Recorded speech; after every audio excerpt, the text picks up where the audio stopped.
देखो बच्चों, class 11th का चैप्टर है लिविंग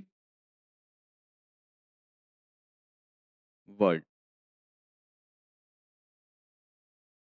बच्चों, इस चैप्टर को अपन 4 पार्ट में डिवाइड करते हैं।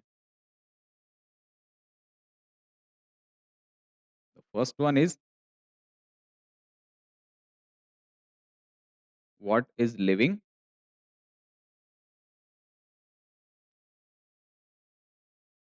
Second one, what is biodiversity.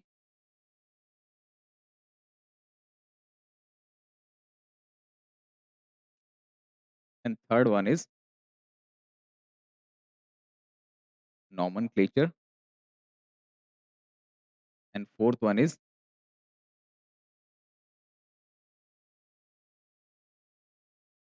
Taxonomy.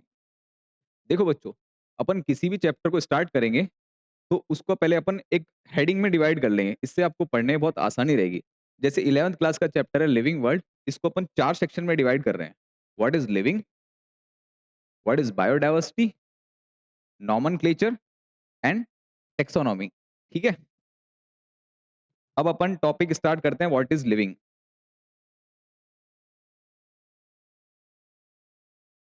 ठीक है, देखो बच्चों, अपन ऑब्जेक्ट को 2 पार्ट में डिवाइड करते हैं।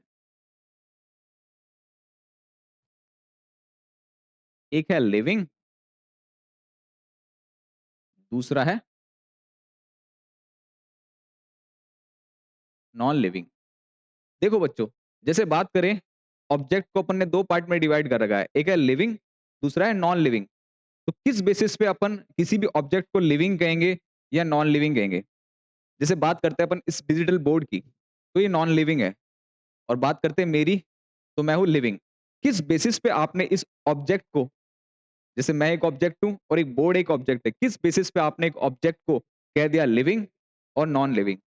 ठीक है, जैसे मैं लिविंग हूं, तो आप ये कह सकते हैं कि सर, एक इन जनरल अपन बात करेंगे तो आप ये कह सकते हैं कि सर, जो हिल रहा है, चल रहा है, दौड़ रहा है, बोल रहा है, खा रहा है, पी रहा है, वो लिविंग है। और जो स्टेबल है वो नॉन लिविंग है।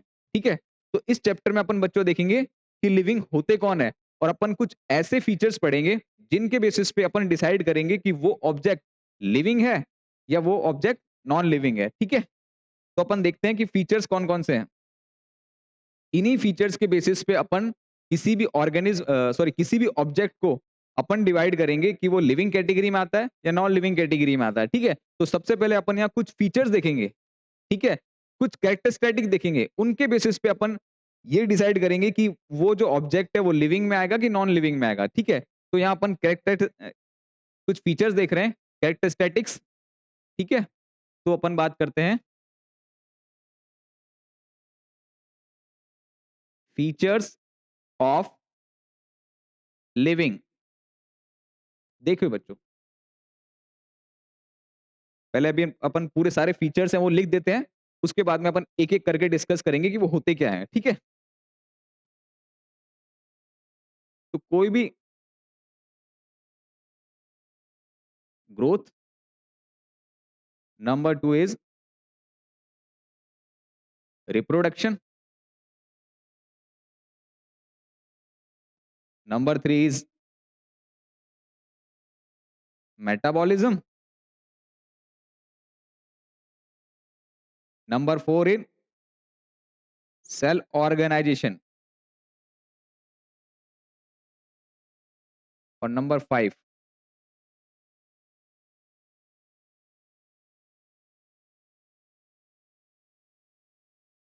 5 इज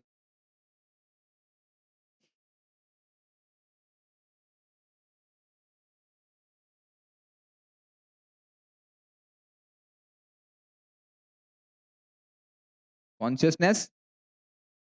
एक एक्स्ट्रा पॉइंट भी है, वो है होमोस्टेसिस। ठीक है, अब बच्चों ये फीचर्स हैं, इन फीचर्स के बेसिस पे अपन ये डिसाइड कर सकते हैं कि वो लिविंग है या नॉन लिविंग है। देखो बच्चों, तो अपन बात करते हैं अलग अलग एक एक टॉपिक पे। ठीक है, तो अपन ग्रोथ में पढ़ेंगे पहले।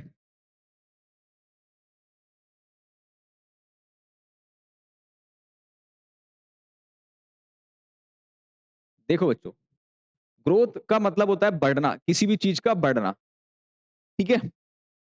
किसी भी चीज का बढ़ना। अब ये कैसे एक फीचर है जो लिविंग के अंदर दिखता है, तो इसको हम एक अच्छे से एग्जांपल से समझते हैं। देखिए, जब भी कोई बच्चा पैदा होता है तो बहुत छोटा-सा होता है, ठीक है? और जैसे ही वो बड़ा होता है, उसकी एज बढ़ती है, तो उसकी ग्रोथ भी बढ़ती है। तो इससे हमें ये समझ में आया कि सर, लिविंग ऑर्गेनिज्म का फीचर है ग्रोथ, ठीक है?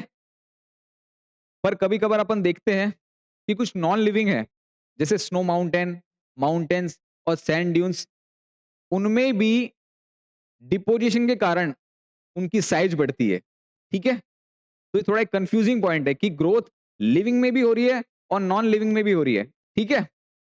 ग्रोथ का मतलब होता है इंक्रीज इन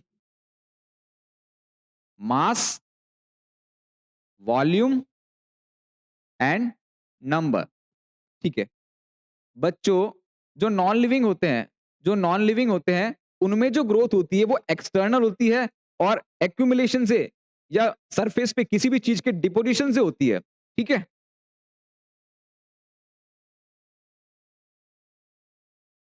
जो नॉन लिविंग है, उसमें जो ग्रोथ हो रही है, वो एक्यूमुलेशन और डिपोजिशन के कारण हो रही है, ठीक है? तो यहां अपन देखते हैं कि ये ग्रोथ एक ऐसा फीचर है जो लिविंग में भी होगा और नॉन लिविंग में भी होगा। तो यहां अपन कंफ्यूज हो गए। इसलिए ग्रोथ एक ऐसा फैक्टर है जो एक डिफाइनिंग फीचर नहीं है, एक डिफाइनिंग कैरेक्टरिस्टिक नहीं है, ठीक है?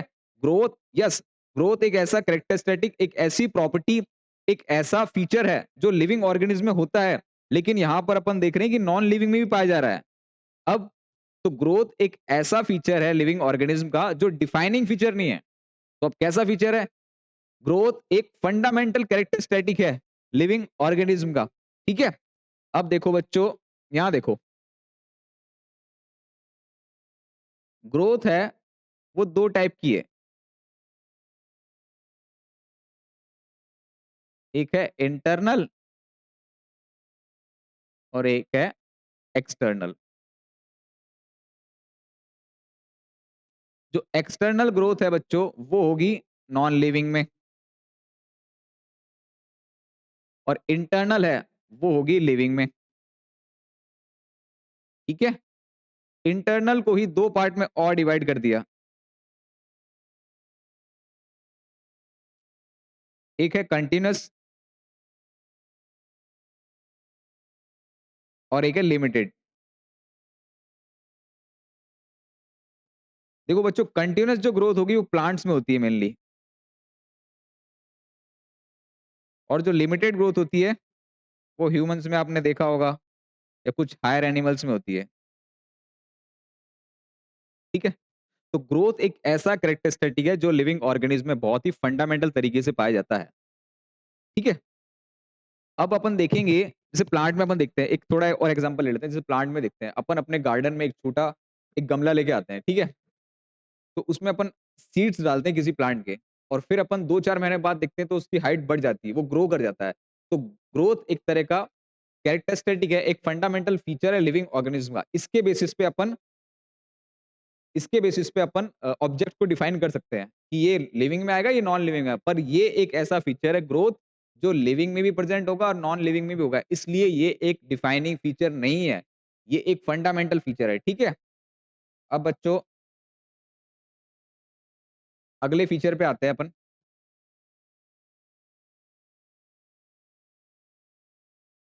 वो है रिप्रोडक्शन।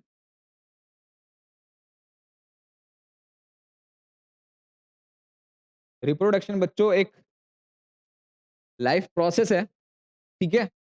जिसमें क्या करता है कि एक ऑर्गेनिज्म, ये एक तरह का लाइफ प्रोसेस है जिसमें कोई भी इंडिविजुअल एक अपने जैसी ऑफ स्प्रिंग प्रोड्यूस करेगा, ठीक है? जो एग्ज़ैक्टली उसके पेरेंट के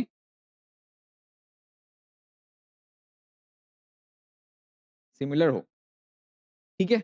बच्चे अपन देखते हैं कि कोई भी लिविंग ऑर्गेनिज़्म है वो रिप्रोडक्शन करता है। जैसे मैं हूँ, कि अपन ह्यूमन्स हैं, तो अपन भी रिप्रोडक्शन करते हैं। जैसे और दूसरे एनिमल्स हैं, जैसे काऊ हो गया, गाय होगी, डॉग हो गया, प्लांट्स में हो गए, ये सभी लोग रिप्रोडक्शन करते हैं। तो ये एक फीचर भी लिविंग ऑर्गेनिज़्म का फीचर है। हाँ, सारे लिविंग ऑर्गेनिज़्म है, वो एक फीचर शो करते हैं रिप्रोडक्शन का, ठीक है? अब यहाँ एक कन्फ्यूजिंग पॉइंट है, क्या ऑल लिविंग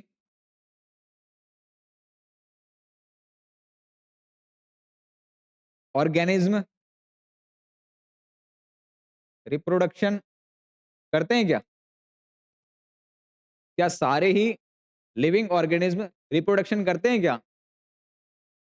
ठीक है? तो आंसर आएगा नहीं। क्यों नहीं?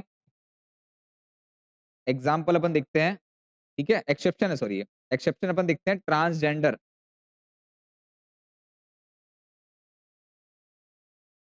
और एक है म्यूल, जिसको हिंदी में कहते हैं खच्चर। देखो बच्चों, मेल डंकी और फीमेल हॉर्स, इन दोनों की मेटिंग से बनता है म्यूल, खच्चर, जो कि एक तरह का क्या होता है? स्टेराइल होता है। वो आगे रिप्रोडक्शन नहीं कर सकता। इसी प्रकार अगर अपन बात करें ह्यूमन्स के अंदर, तो ह्यूमन में होते हैं ट्रांसजेंडर, जिनको अपन कहते हैं किन्नर, ठीक है? वो भी रिप्रोडक्शन नहीं कर सकते। तो अब क्या वो लिविंग नहीं है क्या? ठीक है? तो यहाँ एक एक्सेप्शन आ जाता है। इसमें आएगा कि सारे लिविंग ऑर्गेनिज्म हैं वो रिप्रोडक्शन नहीं करते हैं, ठीक है? ठीक है। तो यहाँ ग्रोथ और रिप्रोडक्शन 2 ऐसे फीचर हो गए, 2 ऐसी प्रॉपर्टी होगी जो है तो फंडामेंटल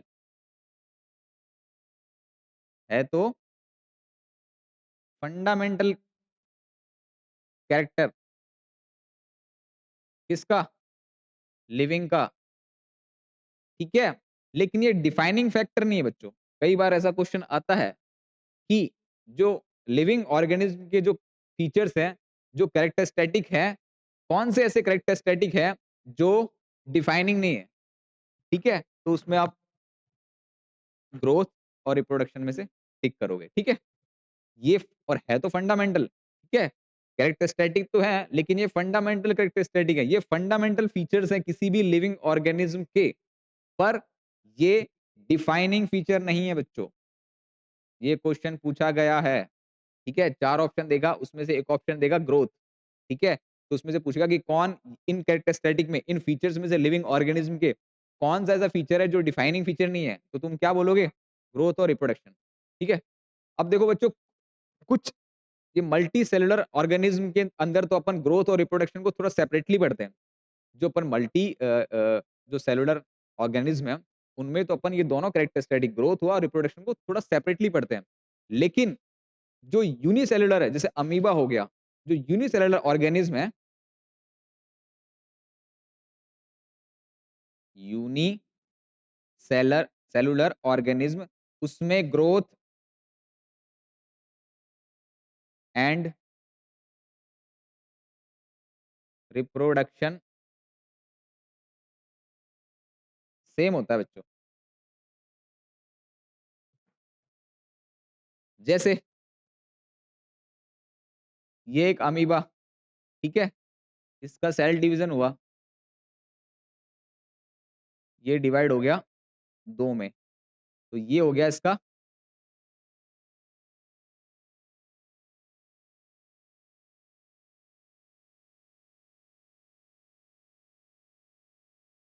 पेरेंट और ये होगी इसकी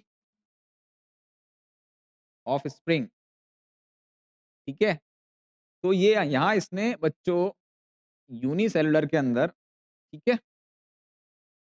यूनिसेलुलर है, ठीक है? तो यहाँ देखो इन सेल के नंबर्स भी बढ़े, नंबर्स इंक्रीज़ हुए, ठीक है? और ये इसका रिप्रोडक्शन भी हुआ, 2 में डिवाइड हो गया, ऑफस्प्रिंग बन गई। तो ये रिप्रोडक्शन भी कहलाया। तो एक पॉइंट ये नोट कर लेना कि जो यूनिसेलुलर हैं, उनमें ग्रोथ और रिप्रोडक्शन सेम होता है, ठीक है? अब अगला अपन टॉपिक पढ़ेंगे बच्चों,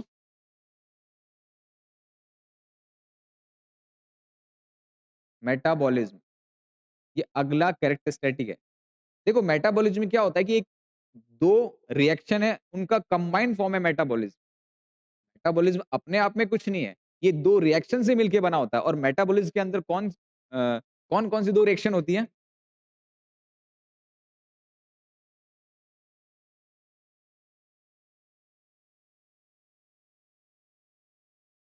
एक होगी एनाबॉलिक,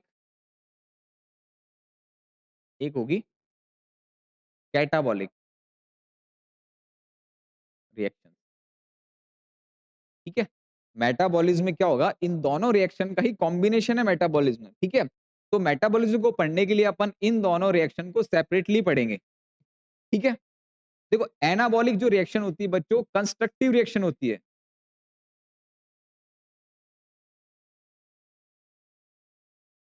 कंस्ट्रक्टिव रिएक्शन है, इसके अंदर क्या होगा हमेशा फॉर्मेशन होगा। इस रिएक्शन में जो प्रोडक्ट बनेगा, उसमें क्या होगा फॉर्मेशन होगा, सिंथेसिस होगा। और कैटाबॉलिक जो रिएक्शन है,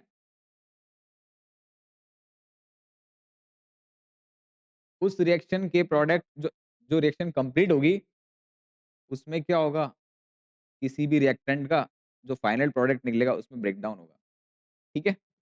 कैटाबॉलिक को अपन ऐसे भी याद रख सकते हैं, कैटाबॉलिक रिएक्शन मतलब काटना, जैसे नाम है कैटाबॉलिक, तो अपन कैटाबॉलिक रिएक्शन को अपन ऐसे याद कर सकते हैं, जिस रिएक्शन के अंदर अपन कुछ काटते हैं, ब्रेक डाउन करते हैं, उस रिएक्शन को क्या बोलते हैं कैटाबॉलिक। तो एनाबॉलिक अपने आप याद हो जाएगी। मेटाबॉलिज्म के अंदर 2 रिएक्शन होती है, एक एनाबॉलिक रिएक्शन होती है, एक कैटाबॉलिक रिएक्शन होती है। अब आप पूछेंगे एनाबॉलिक क्या करती है, कैटाबॉलिक क्या करती है? तो इसमें घबराने की कोई ज़रूरत नहीं है। अपन देखेंगे कैटाबॉलिक, कैटा से बड़ा है काटा, काटा मतलब ब्रेक डाउन। तो जिस रिएक्शन में कटिंग हो रही है, कुछ ब्रेक डाउन हो रहा है, उसको बोलते हैं कैटाबॉलिज्म। तो अगली रिएक्शन एनाबॉलिक में क्या होगा? कुछ बनना। इस पूरी रिएक्शन में कुछ बनता है और कुछ बिगड़ता है, ठीक है? कुछ बनता है, कुछ बिगड़ता है, यानी कटता है। कटता किसमें? कैटा में। काटना मतलब कैटाबॉलिज्म में। और दूसरी कौन-सी? एनाबॉलिक। तो एनाबॉलिक में क्या होगा? फॉर्मेशन, ठीक है? इसको अपन इस ऐसे और समझते हैं दोनों रिएक्शंस को। देखो बच्चों, अपन एक एग्ज़ाम्पल लेते हैं, कैटाबॉलिक को ऐसे समझते हैं। कैटाबॉलिक रिएक्शन, ठीक है? कैटाबॉलिक रिएक्शन के अंदर क्या होगा? कोई भी लार्ज मॉलिक्यूल जो होगा ना, ठीक है? ये लार्ज मॉलिक्यूल है। अब ये कैटाबॉलिक रिएक्शन हो रही है, इसका ब्रेकडाउन हुआ। तो ये स्मॉल-स्मॉल,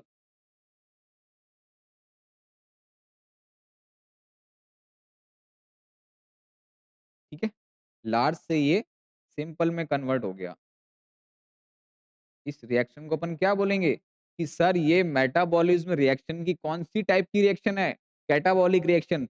इसमें एक लार्ज मॉलिक्यूल है, वो ब्रेक डाउन होके किसमें कन्वर्ट हो गया?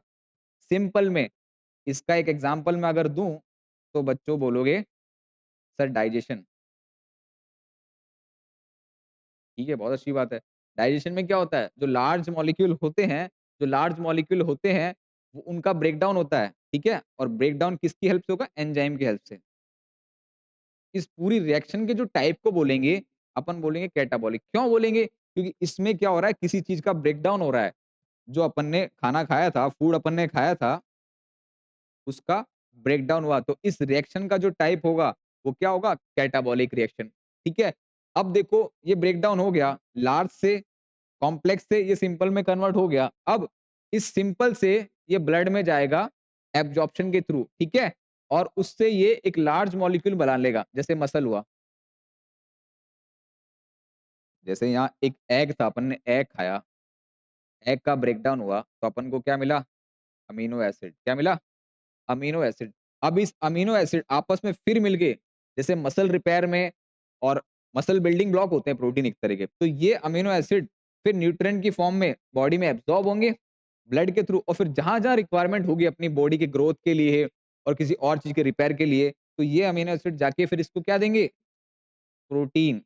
तो स्मॉल-स्मॉल आगे क्या बन जाएँगे? लार्ज, ठीक है? तो इस रिएक्शन का टाइप कौन-सा हुआ? इसमें स्मॉल-स्मॉल से एक बड़े का सिंथेसिस हो रहा है। तो अपन इसको क्या बोलेंगे? एनाबॉलिक। एनाबॉलिक का सबसे एक वैसे अगर टेक्निकल बात करूँ, तो है फोटोसिंथेसिस। फोटोसिंथेसिस में बच्चों क्या होता है पता है आपको? देखो,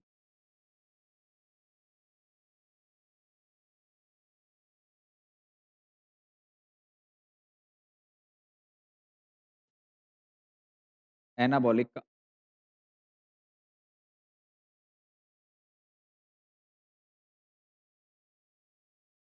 एनाबॉलिक रिएक्शन। एनाबॉलिक का सबसे फेवरेट एग्ज़ाम्पल है फोटोसिंथेसिस।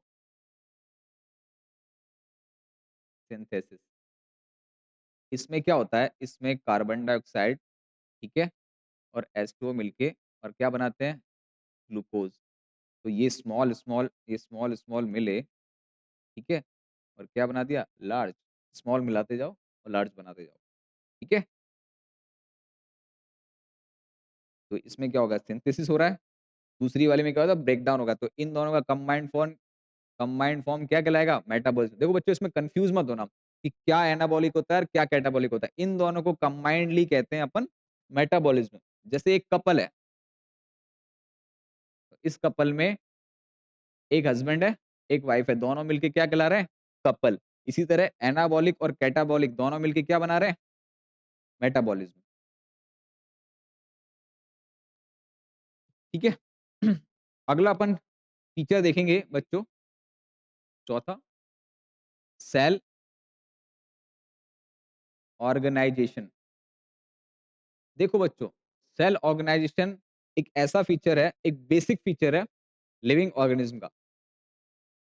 जितने भी लिविंग ऑर्गेनिज्म इस अर्थ पे प्रेज़ेंट है, उन सब का ऑर्गेनाइजेशन सेल का बना होता है। चाहे वो कितने ही बड़े जायंट हो। अगर एक बैक्टीरिया है जो आँखों से दिखता नहीं है, उससे लेकर एक बहुत बड़े एलिफेंट तक सबका एक सेल ऑर्गेनाइजेशन होगा। सब एक सेल से मिलके बने होंगे, ठीक है? एक एलिफेंट के अंदर जो सेल है वो काफ़ी मल्टीप्लाई होकर एक बड़ा जायंट बॉडी बना लेगी, और एक छोटा बैक्टीरिया जो आँखों से भी नहीं दिखता, वो स्मॉल है। लेकिन दोनों का ही एक्जिस्टेंस, दोनों की बेसिक यूनिट है ना उसकी लाइफ़ की, वो क्या है? सेल। किसी भी लिविंग ऑर्गेनिज्म की फंक्शनल और स्ट्रक्चरल सबसे बेसिक यूनिट होती है सेल। तो सेल ऑर्गेनाइजेशन जहाँ होगा, चाहे वो यूनिसेलुलर हो बच्चों या वो मल्टी सेलुलर हो, ठीक है? उनका जो बॉडी है किससे मिलके बना होगा? सेल से मिलके बना होगा। क्यों? सेल एक सबसे बेसिक यूनिट है लाइफ की, ठीक है? नॉन लिविंग में नहीं होगा ये, नॉन लिविंग में किसी प्रकार का सेल ऑर्गेनाइजेशन नहीं मिलेगा आपको। तो ये ऐसा फीचर हो गया कि नहीं हो गया? जो सेपरेट करा लिविंग को नॉन लिविंग में, ठीक है? अब अपन 5वां अगर देखें फीचर,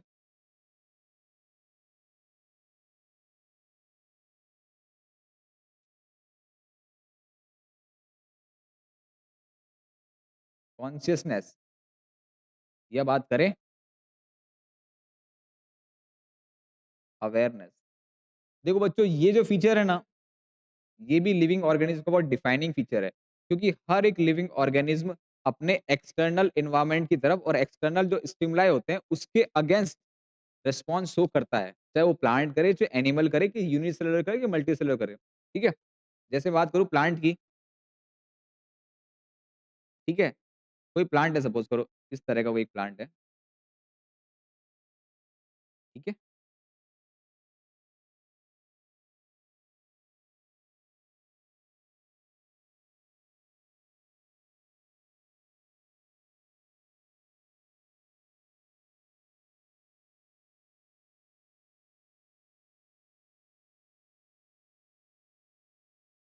ठीक है? ये प्लांट है सपोज़ करो ना। अब इसमें क्या होगा बच्चों हुँ, अब इसमें क्या होगा ये प्लांट है, ये भी कॉन्शसनेस और अवेयरनेस शो करते हैं अपने एक्सटर्नल एनवायरनमेंट पे। कैसे?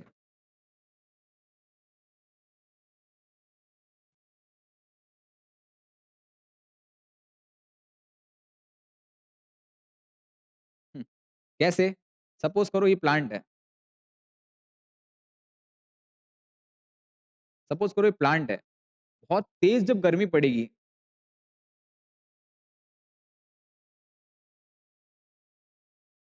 बहुत तेज़ जब गर्मी पड़ेगी तो आपने देखा होगा प्लांट अक्सर मुरझा जाता है। तो वो एक क्या है? वो एक तरह का रिस्पॉन्स है। जो सनलाइट है, जो हीट आ रही है, उसके अगेंस्ट एक तरह का प्लांट का रिस्पॉन्स है। ठीक है? और दूसरी साइड आप देखो कोई आर्टिफ़िशियल अपने प्लास्टिक का या इस तरह का कोई अपने एक पॉट लेके आ गए, एक गमला एक आर्टिफ़िशियल गमला आ गया, वो कोई रिस्पॉन्स शो नहीं करेगा। तो वो एग्ज़ैक्टली वो नॉन लिविंग है और ये लिविंग है। क्यों? क्योंकि सर ये रिस्पॉन्स शो कर रहा है। ठीक है? सर्दियों में देखो तो सर्दियों में झड़ जाते हैं, मुरझा जाते हैं और शाम को भी देखते हो जब सनलाइट खत्म हो जाती है, ठीक है? जब सन सेट हो जाता है, तो उसकी पत्तियाँ मुड़ जाती है। क्यों? क्योंकि फोटोसिंथेसिस नहीं होता, तो उसकी पत्तियाँ मुड़ जाती है। तो ये भी एक तरह क्या एक रिस्पॉन्स है, एक रिस्पॉन्स है अपने एनवायरनमेंट के लिए, ठीक है? और एनिमल तो अपने है ही, हीट से, कोल्ड से रिस्पॉन्स करते ही नहीं करते। हुआ? तो एक तरह का ये रिस्पॉन्स है टू स्टिमुलाई। अब जैसे देखो बच्चों ये डिजिटल बोर्ड है, इस पे अगर मैं गर्म पानी फेंकूँ या ठंडा पानी फेंकूँ, ये कोई रिस्पॉन्स नहीं करेगा। अगर मुझ पे आप गर्म पानी या ठंडा पानी फेंकोगे तो मैं रिस्पॉन्स करूँगा। क्यों? क्योंकि मैं एक लिविंग ऑर्गेनिज़्म हूँ और मैं एक्सटर्नल एनवायरनमेंट में या कोई भी स्टिमुलाई के अगेंस्ट मैं रिस्पॉन्स करूँगा, क्योंकि मैं एक लिविंग ऑर्गेनिज़्म हूँ। तो ये एक लिविंग ऑर्गेनिज़्म की एक प्रॉपर्टी होगी। ठीक है? ठीक है। एक बार बच्चों अपन नोट डाउन कर लेते हैं। फिर से थोड़ा एक चार्ट बना देता हूँ मैं। इसमें क्या-क्या इम्पोर्टेंट है। इसमें अपन यहाँ लिख देंगे फीचर ऑफ लिविंग। ठीक है? पहला है ग्रोथ, दूसरा है रिप्रोडक्शन, तीसरा है मेटाबॉलिज्म, चौथा है सेल ऑर्गेनाइजेशन, पाँचवा है कॉन्शियसनेस। ठीक है? अब बच्चों देखो इसमें से टॉपिक इसमें क्या होता है अल्टरनेट ईयर में 1-2 साल के अंदर इस तरह से क्वेश्चन बन जाता है बहुत ईज़ी इस वाले टॉपिक से। ठीक है? इसमें ये पूछा जाता है कि ये तो है फंडामेंटल कैरेक्टर, फंडामेंटल फीचर जो प्रेज़ेंट होंगे, ठीक है? लेकिन डिफाइनिंग नहीं है। तो ये क्या कहलाएँगे? Fundamental feature of living. ठीक है? एक और इसमें पॉइंट ऐड कर लो यहाँ पर दूसरा, नॉट डिफाइनिंग फीचर। हाँ, फंडामेंटल तो है लेकिन डिफाइनिंग नहीं है। ये जो सारे हैं, ये सारे डिफाइनिंग फीचर हैं। पूछ सकता है क्वेश्चन कि कौन-सा है जो डिफाइनिंग फीचर है और कौन-सा नॉट डिफाइनिंग फीचर है और कौन-सा फंडामेंटल। तो ये फंडामेंटल है, नॉट डिफाइनिंग है। और जो एक बार ये भी क्वेश्चन पूछा गया था कि सबसे मोस्ट ऑब्वियस कैरेक्टरिस्टिक या सबसे मोस्ट ऑब्वियस फीचर क्या है लिविंग ऑर्गेनिज्म का? तो इसमें आप क्या टिक करोगे? मेटाबॉलिज्म। अगर एक सवाल पूछ ले, देखो डिफाइनिंग और फंडामेंटल में तो आप इस चार्ट को देख के, इस हेडिंग को देख के आप समझ जाओगे कि सर कौन से डिफाइनिंग है और कौन से फंडामेंटल है। लेकिन अगर ये पूछ ले कि सबसे मोस्ट ऑब्वियस फीचर कौन-सा है? तो तुम क्या बोलोगे? सब मेटाबॉलिज्म सबसे मोस्ट ऑब्वियस फीचर है लिविंग ऑर्गेनिज्म का। ठीक है? देखो बच्चों एक बार थोड़ा और दिखा रहा हूँ आपको कन्फ्यूजिंग थोड़ा मेटाबॉलिज्म के अंदर।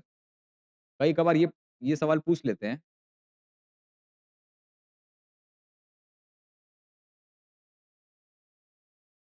सपोज़ करो टेस्ट ट्यूब है, ठीक है? इसमें कोई रिएक्शन हो रही है, जिसमें ब्रेक डाउन भी हो रहा है। ये इसमें एक एक टेस्ट ट्यूब है, इसमें कोई रिएक्शन हो रही है, इसमें ब्रेक डाउन भी हो रहा है और कुछ फॉर्मेशन भी हो रहा है। तो इसको अपन मेटाबॉलिज्म में नहीं बात करेंगे, ठीक है? ये एक टेस्ट ट्यूब है, इसमें रिएक्शन हो रही है, एनाबॉलिक भी हो रहा है, कुछ ब्रेकडाउन भी हो रहा है और कुछ फॉर्मेशन भी हो रहा है, ठीक है?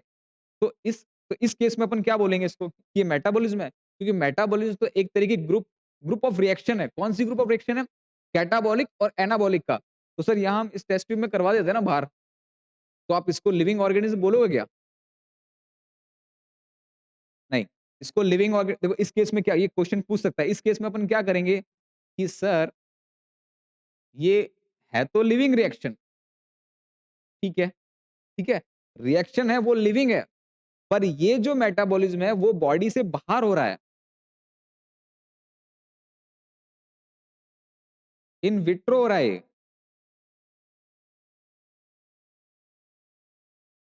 आउटसाइड ऑफ द बॉडी हो रहा है, तो इसको क्या बोलेंगे? सर इसको बोलेंगे हम आइसोलेटेड मेटाबॉलिज्म। क्यों? क्योंकि सर ये बॉडी से बाहर हो रहा है। और बात करें रिएक्शन की, तो सर रिएक्शन लिविंग है, रिएक्शन लिविंग है, लेकिन इस मेटाबॉलिज्म को अपन क्या बोलेंगे? Isolated metabolism. समझ गया? ठीक है। अब अपन ने जैसा देखा था लिविंग ऑर्गेनिज्म के अंदर अपन ने इस पूरे चैप्टर को 4 पार्ट में डिवाइड किया था बच्चों। पहला था व्हाट इज लिविंग, उसमें अपन देखते हैं लिविंग के फीचर्स थे, जो थे ग्रोथ, रिप्रोडक्शन, मेटाबॉलिज्म करके, ठीक है, एटसेट्रा। फिर अपन अब देखेंगे बायोडायवर्सिटी, सेकंड टॉपिक।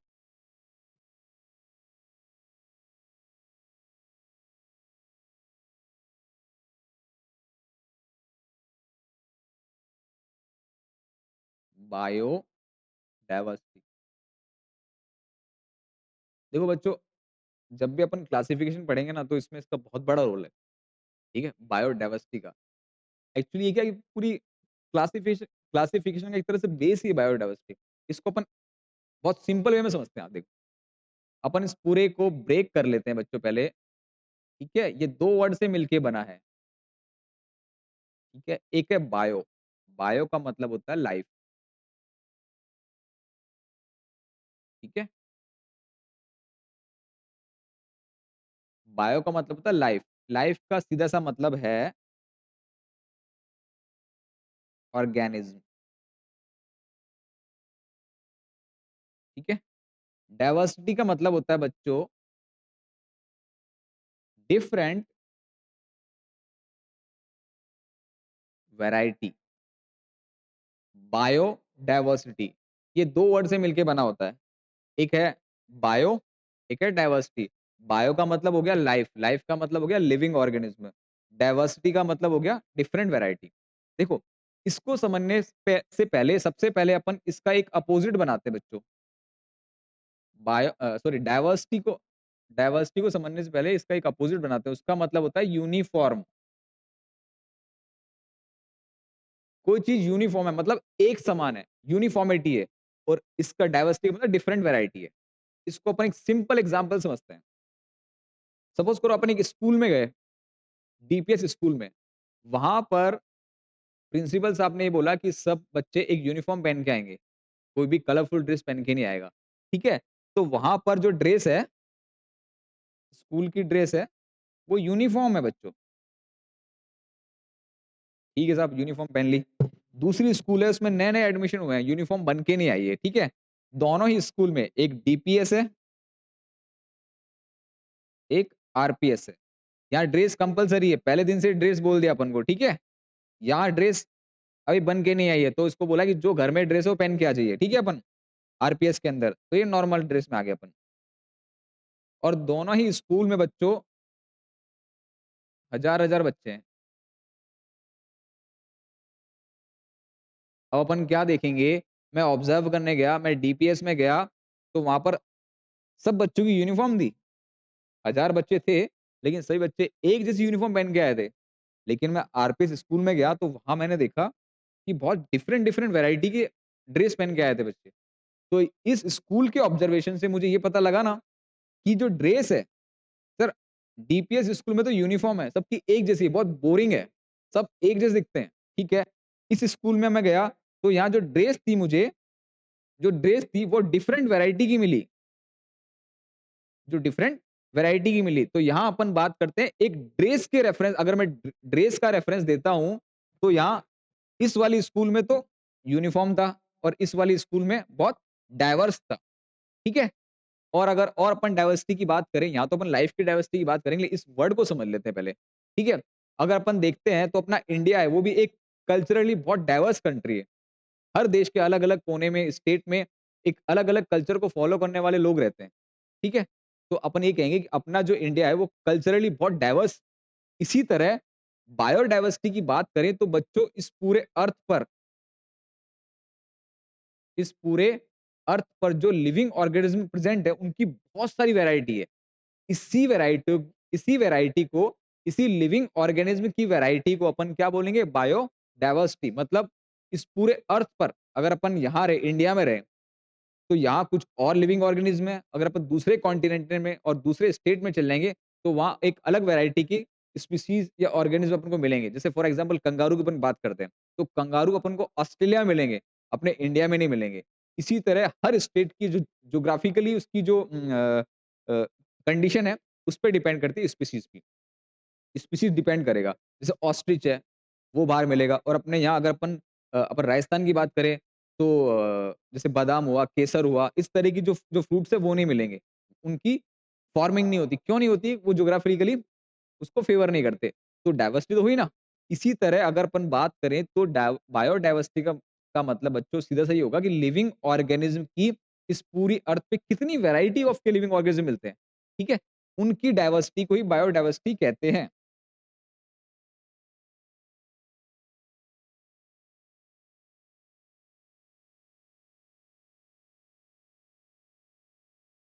ठीक है, ये वर्ड अपन ने समझ लिया कि लिविंग ऑर्गेनिज्म की different variety present on earth. अपन देखते हैं कितने-कितने प्रेजेंट है 1.7 मिलियन टू 1.8 मिलियन स्पीशीज अब तक डिस्कवर की जा चुकी है अर्थ पे,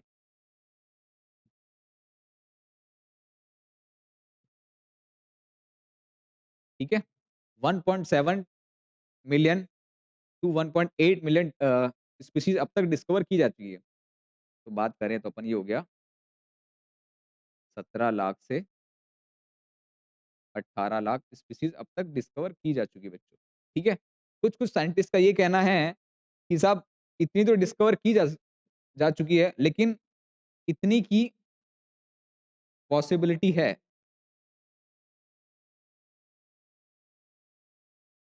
येट टू डिस्कवर्ड इतनी स्पीशीज अभी डिस्कवर्ड करनी बाकी है। तो जो डिस्कवर की जा चुकी है, उनका बच्चों अभी 20% भी नहीं है। इतनी और बाकी है, धीरे-धीरे डिस्कवरी होगी, तो इससे ये पता लगा अपनी जो अर्थ है, ठीक है? उसमें कितनी डाइवर्सिटी है और किसकी डाइवर्सिटी है? स्पीशीज़ की, लिविंग ऑर्गेनिज़्म की, उनकी डाइवर्सिटी है। तो सीधा-सा मतलब ये है डाइवर्सिटी का, ठीक है?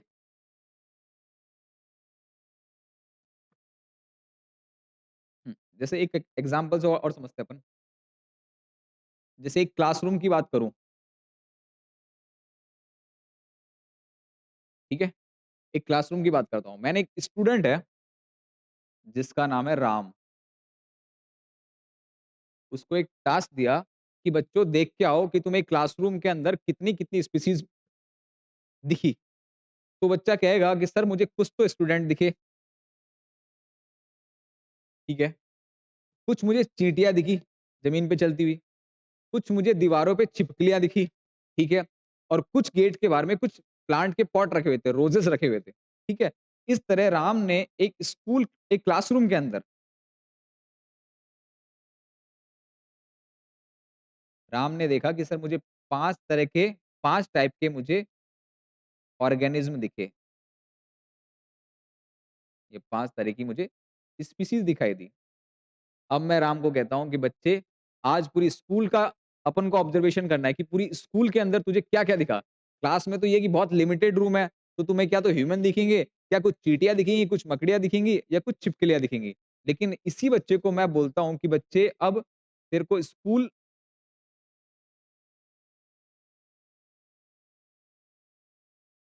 तेरे को तेरे को स्कूल कैंपस में जाना है, ऑब्जर्वेशन करके आना है, ठीक है? तो वो देखेगा कि सर यहाँ तो मुझे नीम का पेड़ भी मिला, मुझे अशोका का पेड़ भी मिला, रोजेज़ मिले, चिड़िया मिली, पैरॉट मिला, कबूतर मिले और साँप मिले, ठीक है? इस तरह से बहुत सारी स्पीशीज़ मिली इसको, स्कूल कैंपस में, ठीक है? सपोज़ करो उसको 50 तरह के वो मिले स्पीशीज़, जिसमें से उसको 20 तो प्लांट मिले और 30 उसको एनिमल मिले। तो जैसे ही मैंने उसका दायरा बढ़ाया, जैसे ही मैंने उसकी राम की जैसे ही ऑब्ज़र्वेशन का मैंने दायरा बढ़ाया, क्लासरूम से राम जैसे ही बड़े कैंपस में गया, तो उसको देखो कितना चेंज आ गया। जहाँ उसको 5 मिल रहे थे, वहाँ उसको 50 मिले। तो डाइवर्सिटी बढ़ी कि नहीं बढ़ी? और किसकी बढ़ी? ऑर्गेनिज़्म की, बायोस की, यानी ऑर्गेनिज़्म की डाइवर्सिटी बढ़ी। अब इसी को मैं ब बोलता हूँ कि अब बेटा चिड़ियाघर में चल जाओ या जंगल में, मैं इसको फॉरेस्ट में भेजता हूँ। तो वहाँ उसको हो सकता है इतनी मिल जाए या हो सकता है इतनी स्पीशीज़ मिल जाए, ठीक है? और इसी बच्चे को अगर मैं पूरे वर्ल्ड टूर पे भेजता हूँ, पूरे अर्थ का ऑब्ज़र्वेशन करने के लिए भेजता हूँ, तो फिर इसको कितनी मिलेंगी? धरती में और पानी के अंदर कितनी मिलेंगी इसको? 1.7 बिलियन। तो कहने का मतलब कि इस पूरी अर्थ पर जो लिविंग ऑर्गेनिज़्म की जो वैरायटी है, बहुत डिफरेंट-डिफरेंट टाइप की वैरायटी प्रेज़ेंट है इस अर्थ पर, ठीक है? इसी को ही हम कहते हैं बायोडायवर्सिटी। जी, बच्चों। अब अगला अपन टॉपिक देखते हैं,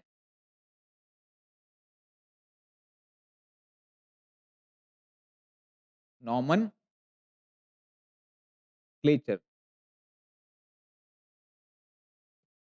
इसका सीधा-सा मतलब होता है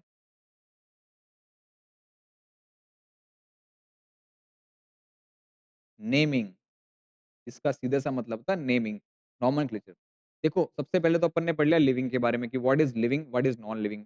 लिविंग के अपन ने कैरेक्टरिस्टिक फीचर देख लिए, ठीक है? कि कौन-कौन से फीचर हैं जो उसको डिफरेंशिएट करते हैं नॉन लिविंग से, ठीक है? उसको डिफरेंशिएट करते हैं नॉन लिविंग से।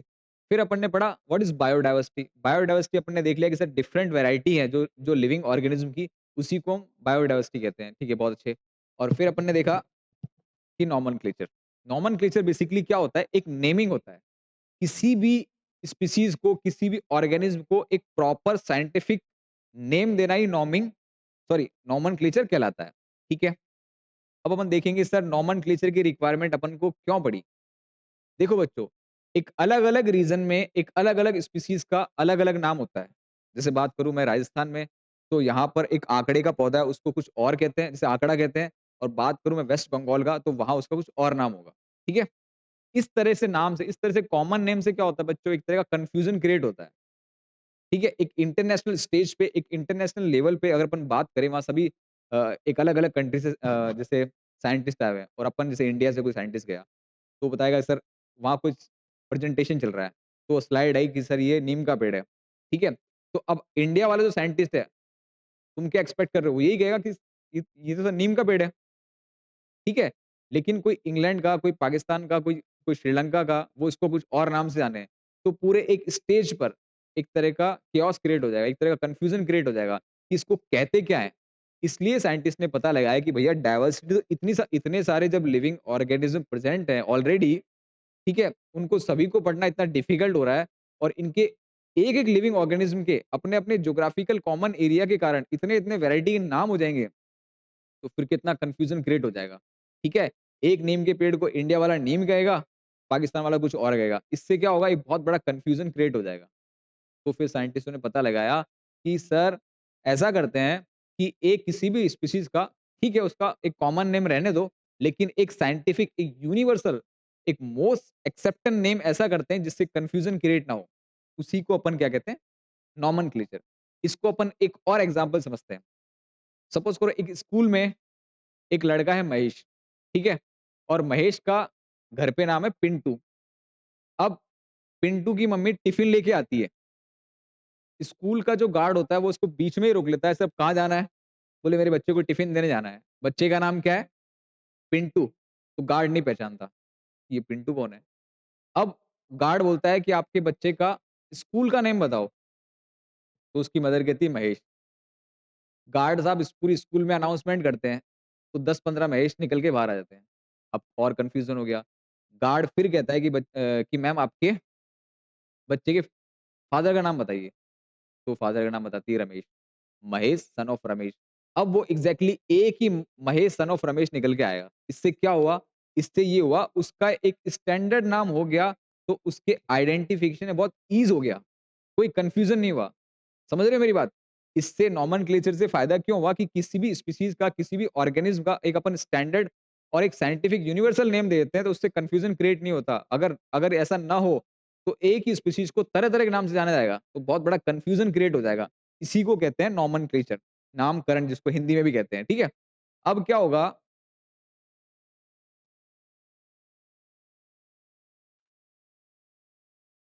अब ये नोमेनक्लेचर है, ये बच्चों 3 टाइप का होता है। जो नोमेनक्लेचर है, बेसिकली 3 टाइप का होता है। एक होता है पॉलिनोमियल नोमेनक्लेचर सिस्टम, दूसरा हो गया ये ट्राइनोमियल नोमेनक्लेचर सिस्टम, और थर्ड है बायनोमियल नोमेनक्लेचर सिस्टम। पॉलिनोमियल का मतलब ये हो गया कि किसी भी स्पीशीज का नाम पॉली मतलब बहुत सारी वर्ड से मिलके बना होगा, ठीक है? जब उसका नोमेनक्लेचर देंगे, तो किसी भी स्पीशीज का नाम बहुत सारे वर्ड से मिलके बना होगा, ठीक है? पॉलिनोमियल क्या है कि जस्ट एक नेम के लिए आप पढ़ लो, पर इसकी इतनी इंपॉर्टेंस है नहीं। आपके पॉइंट ऑफ व्यू से नीट के पॉइंट ऑफ व्यू से देखा जाए, तो इसकी इतनी इंपॉर्टेंस है नहीं, ठीक है? एक हेडिंग के लिए वो 3 टाइप का होता है, एक पॉलिनोमियल, ट्राइनोमियल और बायनोमियल। इसमें ये भी इतनी इंपॉर्टेंस का नहीं है, लेकिन कुछ-कुछ स्पीशीज़ का नाम इस पैटर्न के थ्रू भी दिया गया है। ट्राइनोमियल जो सिस्टम है, इसके थ्रू भी कुछ-कुछ स्पीशीज़ का नाम दिया गया है, तो इसको अपन थोड़ा बहुत पढ़ लें, कुछ एग्ज़ाम्पल आते हैं कभी-कभार। लेकिन जो most favourite and most accepted one है, वो है बायनोमियल सिस्टम।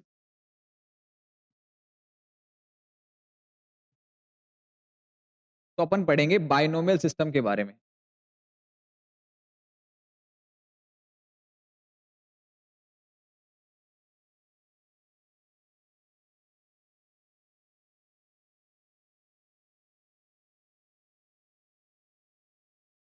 देखो बच्चों, इसमें 2-3 पॉइंट है, बहुत इम्पोर्टेंट है। सबसे पहले एक साइंटिस्ट हुए, वो थे गैस्पार्ड बोहिन। इस गैस्पार्ड अंकल ने क्या किया कि सबसे पहले ये जो वर्ड है ना, ये प्रपोज़ किया था,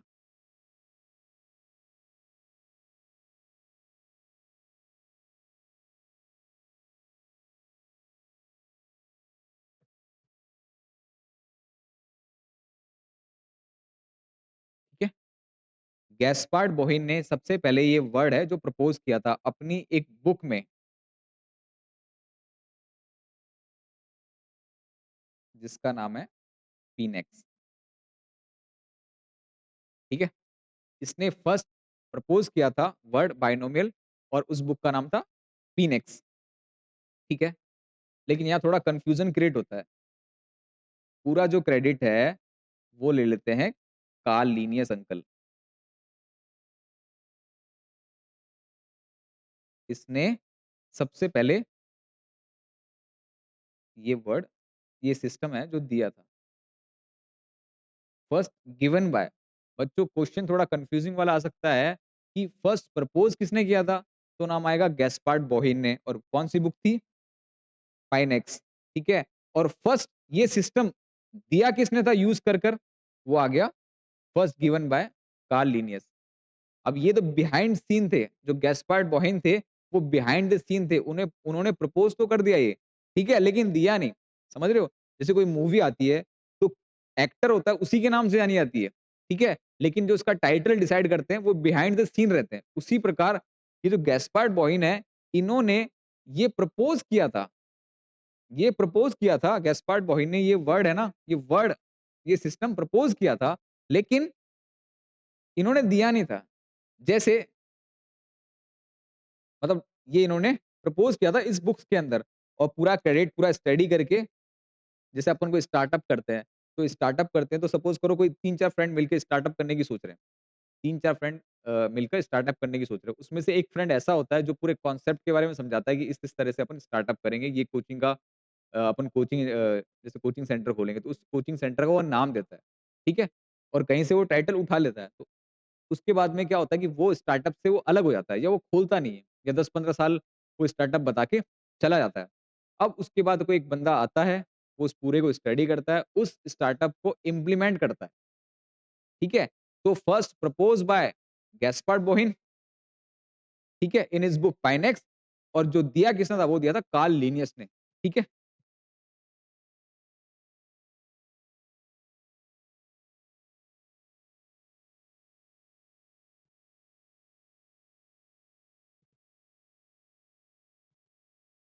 इस पूरे सिस्टम को